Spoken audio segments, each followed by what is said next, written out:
또 내가 내게 이르노니 너는 베드로라. 내가 이 반석 위에 내 교회를 세우리니 음부의 권세가 이기지 못하리라. 아멘. 기도하겠습니다. 아버지 하나님, 정말 감사합니다. 저희 교회가 하나님의 그 귀한 사역에 쓰임받게 해주시니 정말 감사합니다. 부족하지만 저희가 마음을 다하여 정성을 다하여 주님 앞에 나갈 때 주님께서는 우리에게 엄청난 역사를 이루어 주셨습니다. 저희가 지속적으로 주님의 일에 동참하고 또 주님의 사랑받는 교회가 될 수 있도록 주님이 축복해 주시옵소서. 특별히 우리 김영관 목사님, 그동안에 이곳에서 훈련받고 이제 새로운 사역지로 떠납니다. 그곳에서도 주님의 예비하신 은혜를 맛보게 하시고 또 우리 김 목사님의 사역을 통해 그 교회가 복을 받고 좋은 소식이 오갈 수 있도록 하나님 함께해 주시옵소서. 이제 저희들 찬양과 기도를 통해 영광 받으신 아버지 하나님, 음성 듣기를 원합니다. 영의 양식입니다. 우리의 마음문을 열고 하나님의 음성 듣는 귀한 시간 되게 하여 주시옵소서. 예수님의 이름으로 기도했습니다. 아멘.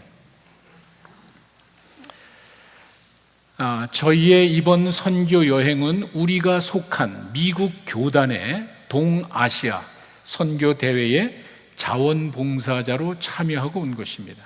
근데 이거는요, 그동안에 우리가 미국 교회를 통해 도움을 받던 위치에서 이제는 우리가 도움을 주고 왔습니다. 상당한 의미가 있습니다. 자랑스럽기도 합니다. 미국 최대 개신교단의 선교 대회에 한인교회가 참석한 것이 이번에 처음입니다. 시애틀과 텍사스 지역 그리고 우리 교회 포함해서 약 200여 명의 발런티어들이, 자원봉사자들이 참여를 한 대규모 선교 대회였습니다. 약 1000명이 넘는 그 많은 사람들을 놓고 첫날 환영 만찬 시간에 저희 교회를 소개하면서 처음으로 한인교회가 그 제일 큰 교단의 우리 남침내 교단의 선교 대회를 도와준다는 그 감사의 마음과 함께 저희 교회를 소개할 때 정말 감격스럽고 가슴이 울컥했습니다. 100여 명이 넘는 한인 선교사님들을 위한 프로그램을 저희가 진행을 했습니다. 새벽 기도를 저희가 진행을 했고요, 통역을 했고요, 그리고는 차일드 케어에 저희가 참여했습니다. 저 개인적으로는 그걸 보면서 많이 변했구나. 제가 한 30여 년 미국에서 사역을 하면서 남침내 교단에서 자랐기 때문에 전 잘 알고 있습니다. 한 번도 이런 적이 없었습니다. 한인 선교사들이 수백 명 있어도 한 번도 이런 프로그램을 제공한 적이 없습니다. 근데 이제는 이렇게 같이 동역하는 모습을 보여주고 그 소수지만 그 한인 선교사들에 대한 필요를 채워주는 그 모습을 보면서 정말 많이 변했구나 하는 이런 모습을 생각하게 됐습니다. 주일 새벽서부터 목요일 새벽까지 5일간 저희가 새벽 기도를 인도했습니다. 선교사님들의 영적인 재충전을 위한 것입니다. 여러분 한번 생각해 보십시오. 예배를 제대로 드릴 수 없는 환경입니다. 한두 주가 아닙니다. 한두 달이 아닙니다. 1년, 2년, 3년, 5년, 6년 동안 마음 놓고 예배 드릴 수 없는 환경에서 사역하시는 선교사들입니다. 그리고 다른 언어와 문화권에 산다는 것을 여러분 한번 생각해 보십시오. 언어가 다르고 문화가 다른 그곳에서 예배를 드린다 할지라도 그것이 정말 편하게 우리 마음속에 얼마나 와닿을까. 선교사님들의 그런 니드가 있었습니다. 저희가 그것을 채우기 위해서 한국말, 우리말로 찬양을 하고요, 우리말로 기도를 하고요, 우리말로 말씀을 듣는 새벽 기도를 저희가 진행했던 것입니다. 그 자체가, 우리말로 예배 드릴 수 있다는 그 자체가 그들에게는 감격스러웠고 또 하나님께서 정말 큰 은혜를 이제 허락해 주셨습니다. 저희가 매일 밤마다 평가회, 기도회를 하면서 어떻게 하면 우리가 좀 더 임프루브 할 수 있을까, 선교사님들을 어떻게 더 좀 잘 섬길 수 있을까 고민을 해봤습니다. 첫날은 좀 어수선했습니다. 환경도 좀 그래서 두 번째 날부터는 저희가 조명도 좀 조작을 하고요, 배경음악을 좀 깔고 이렇게 해서 예배가 마친 다음에는 개인 기도하는 시간도 드렸습니다. 정말 그들이 자기 교회에서 편안하게 예배드리고 개인 기도할 수 있는 그런 환경으로 잘 조직된 예배 프로그램을 저희가 제공을 했습니다. 여러분 잘 아시는 우리 김신일 목사님, 전문 사역자입니다. 찬양 사역자입니다. 그 김신일 목사님의 찬양 인도와 저희가 거기서 처음 만난 핸즈온의 젊은 친구들이 같이 찬양팀을 구성을 했습니다. 이게 호흡이 맞아야 되고 팀워크가 돼야 되는데, 처음 만난 그 친구들을 데리고 김신일 목사님이 하루 종일 그 세미나에 참석하고 난 다음에 새벽 5시 반에 찬양 연습을 합니다. 그리고는 저희 새벽 기도를 인도했습니다. 정말 그것 때문에 염려 많이 하고 걱정을 많이 했는데 정말 생각보다 뛰어난 찬양으로 선교사님들에게 큰 감동을 주게 됐습니다. 개인적으로 또 담당자들을 통해서 문제가 해결이 되고 가정과 복잡한 힘든 어려운 일들이 많이 해결됐노라, 그런 이야기를 들을 땐 정말 참 저희도 보람있고 감격스러웠습니다. 근데 정말 힘들었던 것은 통역입니다. 저희가 생각하는 것 이상으로 엄청 힘들었습니다. 사실 동시 통역이라는 것 자체가 전문 통역인이 아니면 할 수 없는 일입니다. 저희가 설교할 때 원고 받아서, 그게 아닙니다. 그건 아주 극소수입니다. 전체 세션에 하루 종일 그들이 이야기하는 내용을 그대로 동시 통역해 준다는 것은 정말 힘듭니다. 한인 선교사님들 뿐만이 아니라 한국에서 초청되어 온 한국 침례교 지도자들이 있습니다. 그분들 위해서 또 핸즈온의 젊은 대학생들, 한국인 대학생들은 영어가 부족하니까 어떻게 보면은요, 그 좋은 미국 최고 큰 교단의 그 좋은 프로그램을 그냥 낭비하면서, 어떻게 보면은 무료하게 시간을 낭비하면서 보낼 수밖에 없는 그 시간이었는데 유익하고 아주 재미있는 훈련의 시간이 됐습니다. 우리 김영수 집사님, 우리 박일권 형제님, 박원철 목사님, 또 한국에서 만난 우리 전준영 형제, 4명이 돌아가면서 하루 종일 한 섹션이 끝나면 그 다음에 하고 또 그 다음 거 준비를 하고, 정말 제가 생각한 것 이상으로 엄청난 수고를 했습니다. 큰 1000명이 넘어가는 그 큰 자리에 한 구탱이 저 구석에 앉아서 제대로 들리지도 않습니다. 그것을 통역한다는 것은 정말 쉬운 일이 아닙니다. 그런데 첫째 날 아무래도 좀 힘들어가지고 이밸류에이션을 하면서 저희가 생각해낸 것이, 좀 바꿔보자. 동시 통역할 때 너무 빠르기 때문에 이 듣고 통역하는 게 너무 이게 힘듭니다. 그래서 그 다음에 저희가 생각한 것이, 그 스피커들이, 연사들이 이야기하는 내용을 타이핑을 칩니다. 이거를 우리 화정이가, 우리 정말 참 귀한 일꾼입니다. 화정이가 그 스피커 이야기하는 그 내용을 자기들이 학교에서 하듯이 그냥 듣고 컴퓨터에다 칩니다. 근데 그 손이 이것도 너무 느려. 총알 같아, 총알. 깜짝 놀랐어요. 그렇게 그 이야기를 딱 타이핑을 쳐주면은 그거를 참고하면서 통역을 했습니다. 끊어지지 않게. 어떻게 하면은 최고의 서비스를 저희가 제공할까? 하여튼 나중에는 우리 희영이도 또 투입이 돼가지고 너무 힘듭니다. 긴장하면서 그걸 듣고 타이핑을 하고 그거를 또 보면서 통역한다는 것이 정말 쉬운 일은 아닙니다. 하나도 빼놓지 않고 최선의 서비스를 하기 위한 노력을 기울였습니다. 마치고 났을 때 선교사님들이 정말 이전에 없었던, 이런 처음 있었던 그 통역을 통해 아주 고맙고 유익한 시간이 되었노라 이야기를 했습니다. 사실 한국인이 미국인의 회의에 참석해서 내용을 모두 이해하는 것은 불가능합니다. 힘듭니다. 그래서 이번에 그 신영이 아빠가 한국 대표이시기 때문에 특별히 이것을 제안을 했고 우리 교단에서 허락을 했습니다.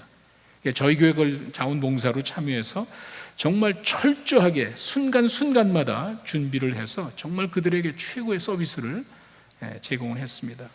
저희 같이 갔던 우리 박일권 형제님, 암 전문 의사죠. 혈액암, 백혈병 이런 전문 의사입니다. 1.5세입니다. 영어와 한국말에 부족함이 없는 사람입니다. 그런데 우리 박일권 형제님이 하는 말이, 새벽 1시까지 환자 보는 것보다 이게 더 어렵대. 잘하려고 하니까 그렇게 최선을 다해서 그들에게 최고의 서비스를 제공했습니다. 한인 선교사 자녀들을 위한 차일드 케어 처음입니다. 마찬가지입니다. 무슨 말이냐면은, 이제 여러분 자녀라고 생각해 보십시오. 내 자녀가 학교에 가는데 이놈이 도대체 못 알아듣는 거예요. 선교사 많지는 않습니다. 그 자녀가 많지는 않지만 그 좋은 프로그램에 8 to 5로 8시부터 저녁 5시까지 계속 진행되는데 알아듣지도 못하고 이놈이 가만히 있는 거예요. 왕따는 아니지만 하여간 외톨이가 되는 거예요. 부모 마음이 어떻겠어요? 저희 젊은이들이 가가지고 그 아이랑 1대1로 붙어가지고 진행돼 나가는 걸 설명해주고 그것을 얘네들이 풀어주고 같이 놀아주면서 하루 종일 케어를 합니다. 정말 그 아이들에게는 잊지 못할 아주 귀한 시간이었을 겁니다. 근데 재미난 거는요, 우리 희영이하고 주은이는 이전에는 자기가 선교사 자녀로 참석을 했는데 이제는 선교사 자녀들을 가르치는 교사로 참여를 했습니다. 전에는 내가 선교사 자녀로 받았지만 이제는 교사로 학생들에게 베푸는 위치에서 이런 사역을 하게 됐습니다. 참 의미 있는 시간입니다. 제가 그 진행돼 나가는 걸 이렇게 보면서 그 큰 단체, 엄청난 그 선교 대회의 이면에 보이지 않는 200명의 발리언트들이 움직이고 있다는 그 사실이 가슴에 확 와닿습니다. 자비량으로 자기가 비행기표를 사고 자기가 호텔비를 내고 모든 걸 다 투자하면서 보이지 않는 가운데 그들이 뒤에서 움직이기 때문에 지금 이 자리에 선교사님들이 편안하게 그 사역을 훈련을 받고 있는 거예요. 제가 그걸 보면서 우리 그 헬스페어, 일일 종합병원 여러분 아시죠? 그거 할 때 의사와 간호사들만 하는 게 아니잖아요. 우리 만화인과 헬스도 젊은이들이 그 앞에서 안내해 주죠, 등록해 주죠. 그 모습이 떠올랐습니다. 그 1000명이 넘는 대규모 그 사람들이 왔을 때 누가 그걸 다 맡합니까? 발런티어들이 하는 거예요. 시애틀과 텍사스에서 온 그 사람들 청소년 예배도 드리고 아이들도 가르치는 것뿐만이 아니라 데스크에 앉아서 레지스트레이션도 받아주고 또 안내도 해주고 시큐리티도 봐주고 그 빌딩의 4층 전체를 통제해가지고 외부 사람이 못 들어오게 하고 저희가 그 모임을 진행했는데 그 모든 것들이 그 200명이 넘는 발런티어들이 움직여서 그 모임이 진행된다는 그 사실 자체가 저는 상당히 자랑스러웠습니다. 돈 받고 하는 게 아니에요.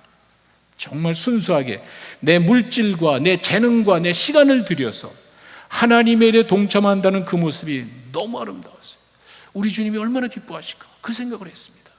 하나님의 큰 역사를 이루는 과정에 수많은 사람들이 보이지 않는 가운데서 자원봉사해가지고 선교사님들을 돕는 그 사역이 잘 일어나갈 수 있도록 도와주는 그것은 정말 참 보람 있는 소중한 그런 순간이었습니다. 처음입니다. 저희가 이런 새로운 선교사에게 참여한 게 처음입니다. 가서 복음 전하고 뭐 여름 성경학교하고 뭐 건축하고 이런 것만 했지 선교사님들을 돕는다는 것은 이번이 처음이었습니다. 굉장히 큰 감동이었습니다. 그리고 이거는 이미 오래전부터 미국 교회에서는 해왔던 일입니다. 그 하나님을 섬기는 그 사람들을 잘 섬겨서 이들로 하여금 하나님의 일을 잘 감당하게 한다는 이 선교는 이미 미국 교회에서는 오래전부터 했습니다. 저희는 미처 생각이 따르지는 못했습니다. 기회도 없었습니다. 이번 기회에 저희가 그와 같은 일을 하고 온 것이 정말 얼마나 감사한지 모릅니다. 나중에 저희가 정식으로 선교 보고하는 시간에 그분들이 보내온 감사 편지를 여러분들에게 소개해드리겠습니다. 그 사역을 다 마치고 나오는데 갑자기 오늘 본문의 말씀이 생각이 났습니다. 내 교회를, 예수님께서 내 교회를 세우리니, 제가 수없이 들은 말입니다. 아니, 올해도 아마 제가 몇 번에 걸쳐서 이 말씀을 전했습니다. 우리가 너무도 잘 아는 말씀입니다. 그런데 갑자기 머릿속에 예수님께서 내 교회를 세우시겠다고 이야기했을 때 주님은 무슨 생각을 하셨을까? 이게 떠오른 거예요. 다양한 각도에서 우리가 이 말씀을 생각해 볼 수 있지만 갑자기 그 생각이 났습니다. 단순히 믿는 자들의 모임이 아닙니다. 이 교회라는 단어가 모임이라는, 미팅이라는, 믿는 자들의 모임이라는 그런 뜻이에요. 단순히 믿는 자들의 모임을 의도하는 것이 아니라 내 교회라고 이야기했습니다. 주님께서 뭔가 의도하신 내가 앞으로 내 교회를 세울 것이라고 이야기했을 때 과연 주님은 무슨 생각을 하셨을까? 주님이 의도하신 교회는 어떤 모습이었을까? 그 생각이 났습니다. 아마 예수님께서 그냥 막연하게 내 교회를 이렇게는 하지 않았을 겁니다. 예수님이 자신의 사역을 마무리 짓고 이제는 그 사역을 전해줄 믿는 자들, 예수님을 주로 고백하는 믿는 자들의 그 공동체를 의식하셨을 텐데 이 모습은 과연 어떤 것일까? 이런 구체적인 생각을 이제 하게 됐습니다. 내 교회라고 이야기했을 때 분명히 주님은 뭔가 의도하신 뜻이 있을 거라는 그 말입니다. 예수님께서 승천하시면서 너희는 가서 모든 족속에게 복음을 전하라, 개인에게 준 게 아닙니다. 예수님이 자신의 사역을 마무리 지으면서 이제 이 복된 소식을 세상 모든 민족에게 전하여서 특정 그룹에게 준 게 아니에요. 아직 정식으로 교회가 시작은 되지 않았지만 교회에게, 믿는 자 모두에게 준 것이지 특정 개인이나 그룹에게 준 게 아닙니다. 12 제자에게 준 게 아닙니다. 유대인들에게 준 게 아닙니다. 나중에 생길 그 교회, 믿는 자 모두를 향해서 너희는 가서 이 좋은 소식을 전해다오 예수님이 부탁하셨습니다. 자신이 죽어서 남을 살리는 그 엄청난 역사를 이루신 주님께서 이제는 이 소식을 좀 너희가 좀 많은 사람들에게 좀 전해다오. 제가 아마 얼마 전에 여러분들에게 그 이야기를 한 것 같습니다. 모든 사람들이 다 구원받을 수 있도록 죽으시는 건 예수님의 사명입니다. 모든 사람을 다 살리기 위해서 죽으시기 위해 예수님이 오셨습니다. 모든 사람을 다 구원하기 위해 전하는 것은 우리 사명입니다. 모든 사람을 위해서 죽으신 그 예수님께서 그 예수님의 그 사명을 이루시고 이제는 모든 사람을 다 살리기 위해 좀 전해주는 것은 너희들이 좀 해다오. 예수님은 그런 간절한 마음이 있었습니다. 내가 교회를 세우리니 어떤 교회였을까? 정말 예수님은 무슨 생각을 하셨을까?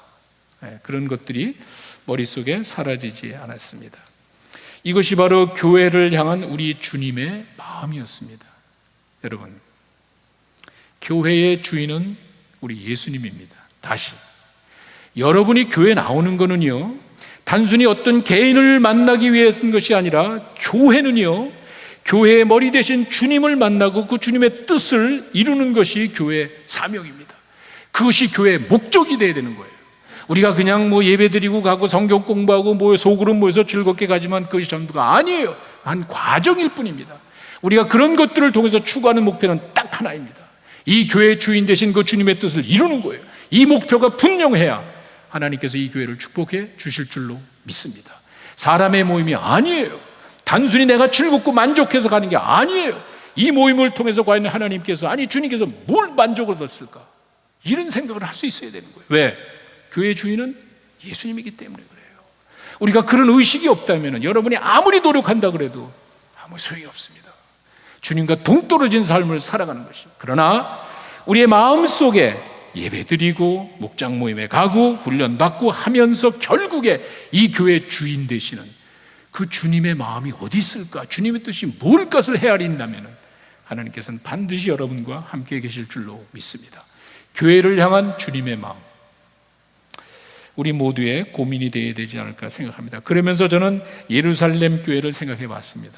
이것이 바로 배우고 실천하는 교회의 모습입니다. 예루살렘 교회가 시작이 되는 모습 여러분 아시죠? 최초의 교회입니다. 이 교회가 믿는 자의 무리인데, 믿는 자의 무리는 뭐 구약에도 있었죠. 그러나 예수님을 구세주로 고백하는 사람들의 모임은 예루살렘부터 시작이 됩니다. 예루살렘 교회가 첫 번째입니다. 그 교회가 이루어지는 그 과정 여러분 생각나시죠? 예수님이 약속한 성령이 임하였습니다. 그 성령께서 그들 가운데 임하였을 때 이 제자들은요, 자기들이 알지 못하는 언어로 이야기를 했습니다. 알지 못하는 일을 그냥 두들댄 것이 아니에요. 나는 알지 못하지만 상대방이 알아들었습니다. 각 나라에서 온 사람들이 자기네 나라 말로 제자들이 이야기하는 걸 들었습니다. 신비로운 역사를 체험했습니다. 얼마나 놀랍습니까? 이렇게 성령이 그들 가운데 임하였을 때 그 신비로운 역사를 체험한 그 제자들은 황홀경에 빠져서 도취된 것이 아니라 사도들의 가르침으로 갑니다. 사도행전 2장 42절의 말씀이 바로 그거죠. 저는 이게 상당히 의미가 있다고 봐요. 예수님이 의도하시고 예수님이 보여주신 교회의 모습의 대표적으로 봅니다. 사도행전 2장 42절에 그들이 사도의 가르침을 받았다는 것은 예수님이 약속을 하셨습니다. 자기가 떠날 때 제자들이 걱정했죠? 자기가 떠나니까, 예수님이 떠나니까 제자들이 뭐 걱정하니까, 아니 걱정하지 마. 내가 떠나는 것이 더 유익해.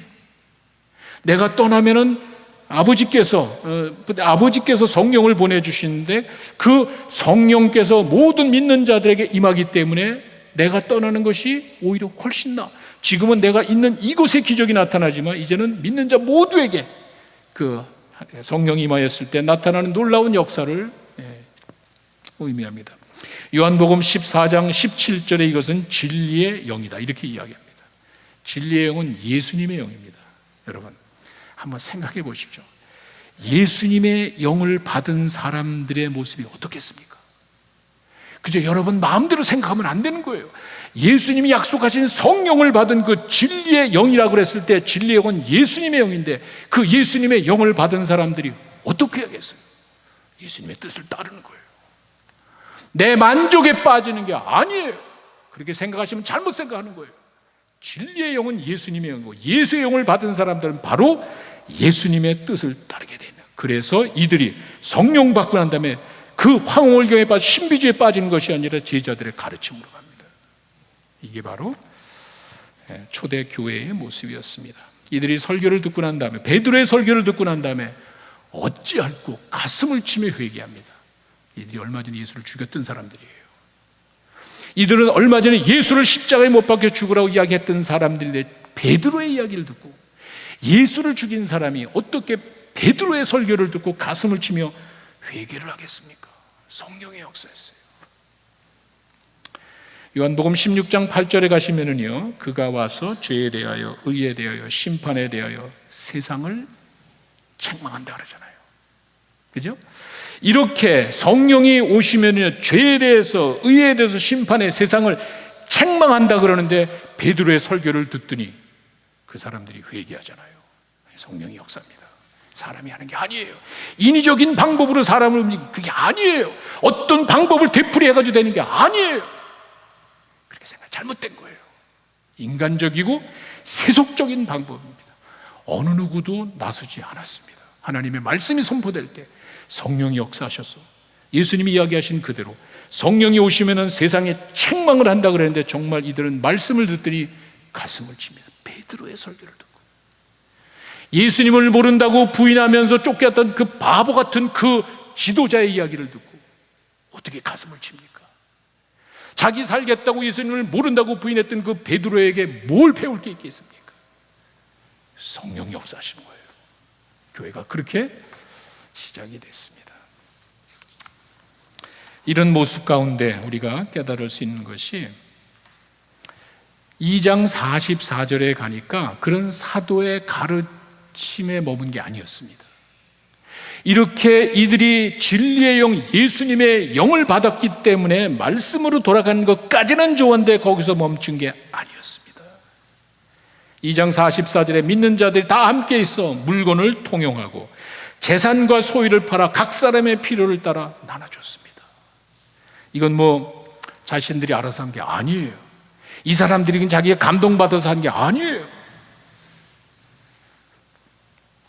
하나님의 말씀을 배운 결과였습니다. 사도들의 가르침을 받고 그 배운 것을 실천한 이 교회가 바로 예루살렘 교회였습니다.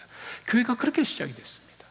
첫 번째 교회가 시작될 때 예수님께서 의도하신 내가 내 교회를 세우리니 이야기했을 때 바로 이걸 염두에 두신 거예요. 성령에 의해서 모든 사람들의 마음속에 하나님의 말씀이 전파되었을 때 그 말씀을 잘 배우고 실천해야 되는 거예요. 내가 하나님의 말씀만 듣고 머무는 것이 아니라 그 말씀을 내 삶 속에 실천하는 거예요. 누가 하라는 소리 안 했습니다. 이들은 자기들이 성령의 감동을 받아가지고 물건을 통용합니다. 사람들이 필요가 있을 때 그걸 채워주기 위해서 자기 재산을 팔아가지고 그들의 필요를 채워줬습니다. 배우고 실천하는 교회의 모습입니다. 배움이 왜 필요하죠? 우리에게 배움이 필요한 건 우리의 믿음의 대상을 알기 위한 것입니다. 여러분, 제가 선교지나 이제 한국을 다니면서 느끼는 것이 예수 믿는다고 그러지만 예수님을 모르는 것 같아요. 저는 너무도 강한 인상을 받았습니다. 내 믿음의 대상이 누군지도 모르고 있단 말이에요. 내 만족을 위해서 사는 거예요. 내가 지식을 공부를 많이 하고 내가 교회를 열심히 다니고 내가 봉사하고 뭐 큰 일을 하면은 다 된 것 같아. 예수님을 몰라요. 그러니 그런 일이 일어나지. 그러니 그런 말을 하고 그런 행동을 하지. 예수님을 안다면 어떻게 그럴 수 있습니까? 여러분 한번 상식적으로 생각해 보세요.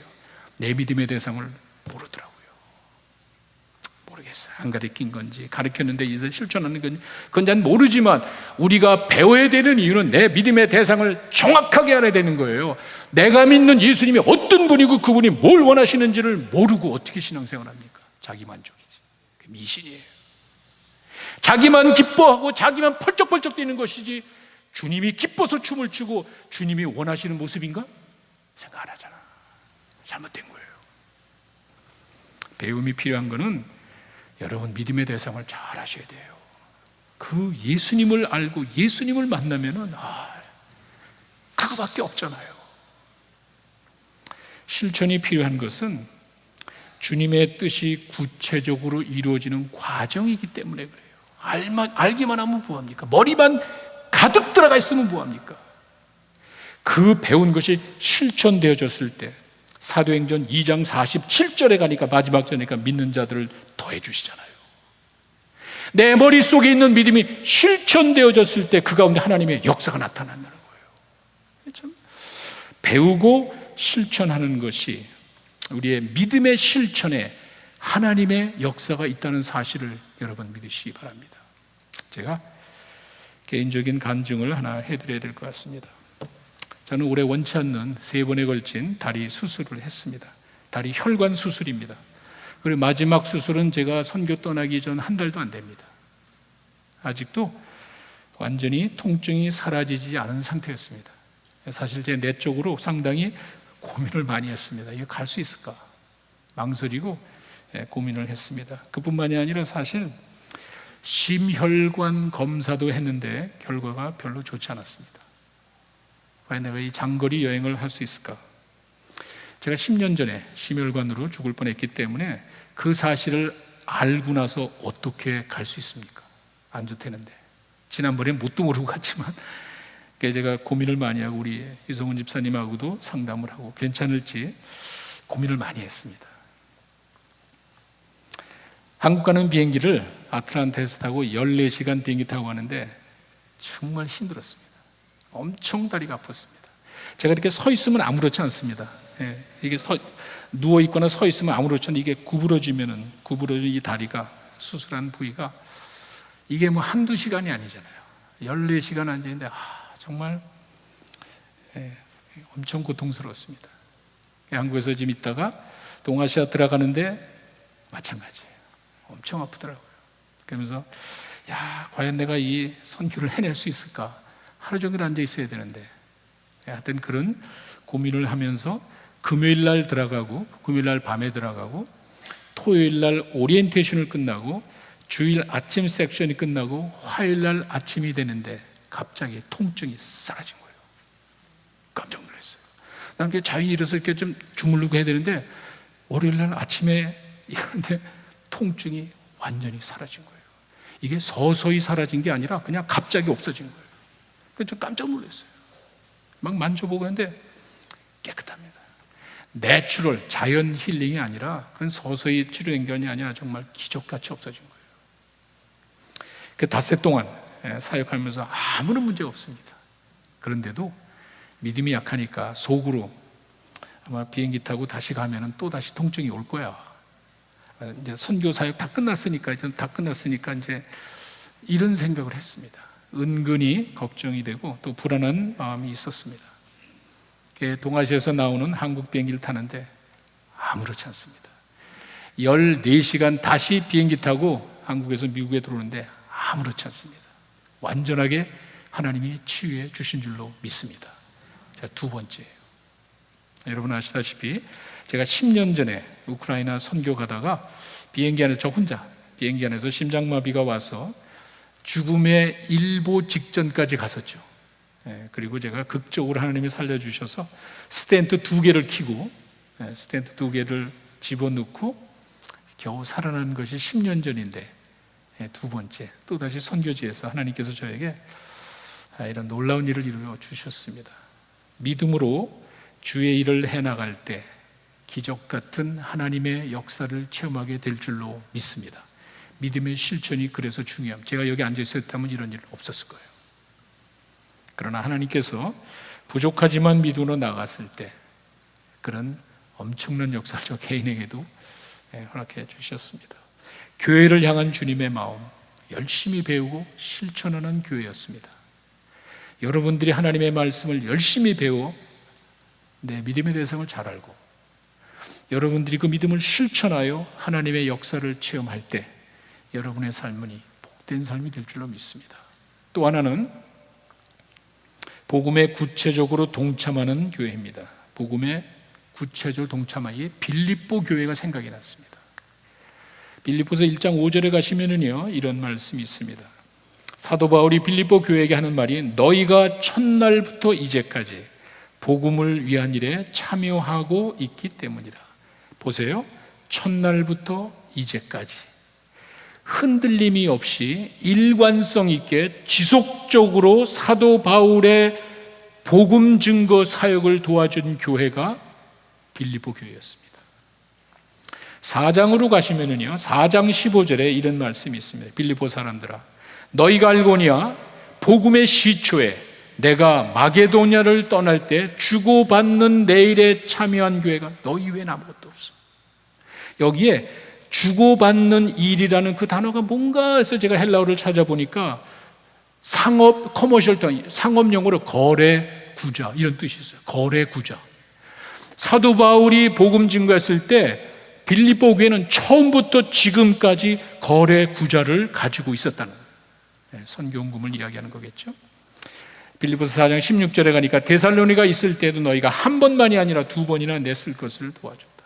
여러분, 제가 여러분들 이야기하고 싶은 얘기는 뭐냐면 이 빌립보 교회가 처음 시작할 때 그 루디아의 집에서 시작이 됐습니다. 그 루디아의 집에서 사도 바울을 도와줘서 시작된 그 교회가 이제는 사도 바울이 로마 감옥에 들어가 있는데 아직까지도 지속적으로 흔들림이 없이 그 사역을 이어나갔다는 거예요. 제가 이 말씀드린 이유는요 선교합니다. 많은 교회들이 선교를 합니다. 그런데 대부분이 두 가지입니다. 첫째는 감정으로 합니다. 선교사님이 와서 간증을 하고요. 뭔가 특별한 컨퍼런스가 있다든지 목사님이 설교된 말씀은 막 감동받고 막 하지만 그 마음이 식어집니다. 냉랭해집니다. 언제 그랬냐는 식으로 내가 한때 뜨거워가지고 선교에 참여했던 마음이 금방 사라집니다. 감정에 치우쳐서 하는 경우가 얼마나 많습니까? 또 하나는 이 환경이에요. 내가 그냥 편하고 여유 있을 때는 하지요. 내가 그래도 하나님의 사역자로 축복받았으니까 해야지요. 이런 마음을 가지고 사역을 하다가 항상 그런 건 아니잖아요. 사업이 안 될 수도 있잖아요. 내 가정 어려움, 내 몸에 질병, 여러 가지 많은 일이 있을 때 그러면은 끊는 거예요. 그것부터 끊는 거예요. 그렇게 했을 때 제일 가슴 아픈 거는 선교지에 있는 불쌍한 영혼들입니다. 아니, 그 선교지를 바라보고 있는 주님의 마음일 겁니다. 그래서 우리가 선교를 이야기할 때는 감정이나 환경이 아니고 믿음으로 해야 되는 거예요. 내가 아무리 어렵고 힘들다고 하지만 하나님을 향한 그 믿음이 살아있는 한 그냥 실천하는 거예요. 그 빌립보 교회가 처음부터 지금 이 바울이 그 감옥에 들어갔을 때 어려운 일이 왜 없겠어요? 교회가 그런 오랜 과정을 통해서 왜 힘든 일이 왜 없겠어요? 지켜나가잖아요. 바울이 지금 빌립보 교회를 칭찬하는 것은 구체적으로 복음에 동참한 교회로서 바울이 빌립보 교회를 칭찬하는 것은 일관성 있게 감정이나 환경에 치우치지 아니고 끝까지 하더라는 거예요. 이게 진짜예요. 주님을 사랑하는 마음을 가지고 믿음이 없이는 하나님을 기쁘시게 하지 못한다고 그랬을 때 이 사람들이 아무리 내 감정이 업앤다운 하더라도 환경이 아무리 바뀐다 할지도 일관성 있게 하잖아요. 그 가운데 하나님의 역사가 있는 줄로 믿습니다. 사랑과 헌신의 아름다움은 희생에 있습니다. 여러분들이 다 잘 아실 겁니다. 희생이 없는 사랑과 헌신? 무슨 소용이 있습니까? 아니, 내가 사랑한다고 고백을 하지만 그 모습에서 아무런 희생이 없다면 무슨 감동을 받습니까? 사랑이 아니에요. 헌신이 아니에요. 사랑과 헌신에 희생이 들어갔기 때문에 우리가 감동을 받는 것입니다. 예수님이 우리를 사랑하시고 우리를 위해서 헌신하셨다는 그 가장 대표적인 것이 뭐죠? 십자가잖아요. 그냥 하늘에서 선포해 내가 너희들의 모든 죄를 다 용서해 준다라고도 할 수 있겠죠. 예수님 스스로 이 땅에 오셔서, 하나님 스스로 이 땅에 오셔서 죄인의 자리에서 죄인의 고통과 죄인의 죽음을 당하시잖아요. 사랑하신다고 고백한 하나님께서 엄청나게 희생하시잖아요. 그 십자가, 그게 우리에게 감동을 주는 거예요. 자녀에 대한 여러분의 사랑과 헌신에 희생이 없다면 무슨 의미가 있습니까? 우리 한국 부모님들이 자녀들 위해서 엄청나게 사랑하고 헌신하면 그 가운데는 남들이 알지 못한, 옆에 이웃집도 알지 못하는 엄청난 희생이 있잖아요. 그게 아름다운 거 아니에요? 주님을 향한 우리 교회의 사랑과 헌신도 마찬가지입니다. 주님 찬양한다 그러고 주님 사랑한다 그러고 아무리 이야기하지만 우리의 사랑과, 주님을 향한 사랑과 헌신에 희생이 없다면 무슨 의미가 있습니까? 내가 예배를 통해서 뭘 얻었나를 생각하는 것이 아니라 주님이 예배를 통해서, 나를 통해서 뭘 얻으셨지? 내가 좋아하고 내가 기뻐하는 것에 초점을 두는 것이 아니라 주님은 과연 오늘 이 예배를 통해서 뭘 받으셨지? 뭘 기뻐하실까를 생각하는 거. 나를 위해 희생하신 그 주님 앞에 내 자신이 희생하면서 나아갈 때 하나님께서 여러분들 소중히 보실 줄로 믿습니다. 사랑과 희생이 없는, 사랑의 희생이 없다면 아무런 의미가 없다는 그 말입니다. 빌립보 교회는 처음부터 마지막까지 일관성 있는 모습, 예수님을 도와줬습니다. 예수님이 그 얘기를, 그 모습을 생각하신 것 같아요. 내가 이 반석 위에 내 교회를 세우리니, 그때 예수님이 무슨 생각을 하셨을까? 내 교회라고 구체적으로 이야기하셨을 때 그 교회는 어떤 교회였을까? 배우고 실천하는 교회예요. 열심히 배워서 성령의 인도하심을 따라 열심히 배워서 그 깨달은 것을 삶 속에 실천하는 교회를 시작하셨어요. 예루살렘 교회였습니다.